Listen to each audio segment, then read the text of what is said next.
చంపుతారో ఏం చేస్తారో ఏదైనా కానీ సహకరిస్తున్నాడే తిండి లేకుండా సాధారణ ఆయన నాకు భార్య పైకి వచ్చాడు.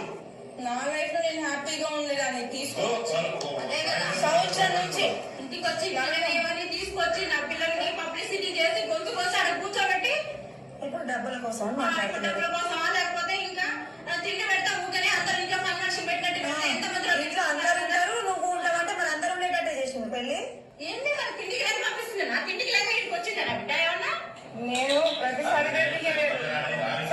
నేను ప్రతిసారి జోగి రమేష్ ఎంత మోసం చేశాడంటే కోడల్ని హిందువులమని చెప్పి పెళ్లి చేసుకున్నారు.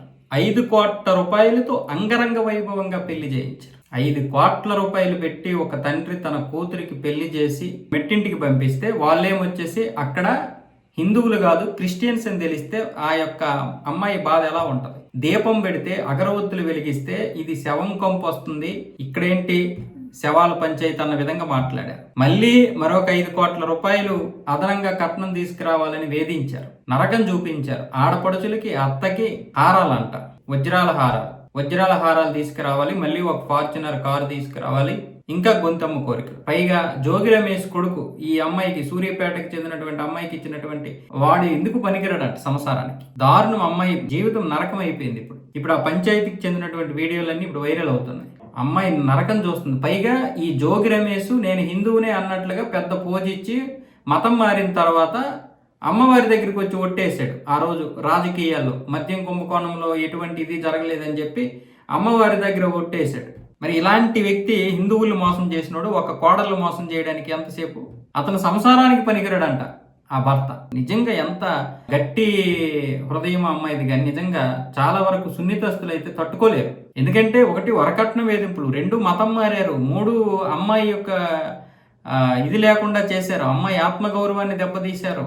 నువ్వు ఒక పని మనిషిలాగే చూస్తావు, నీకు ముద్ద పడేస్తావు, ఉండు అన్నట్లుగా మాట్లాడారంట. ఆ విషయాలన్నీ చెప్తున్నారు, చూసారా? పెద్ద మనుషుల మధ్య వాళ్ళ యొక్క పంచాయతీ నడుస్తోంది. ఇలాంటి దౌర్భాగ్యులకి ఆ తండ్రి ఆ అమ్మాయిని ఇచ్చేసి ఈరోజు నరకం చూస్తున్నాడు.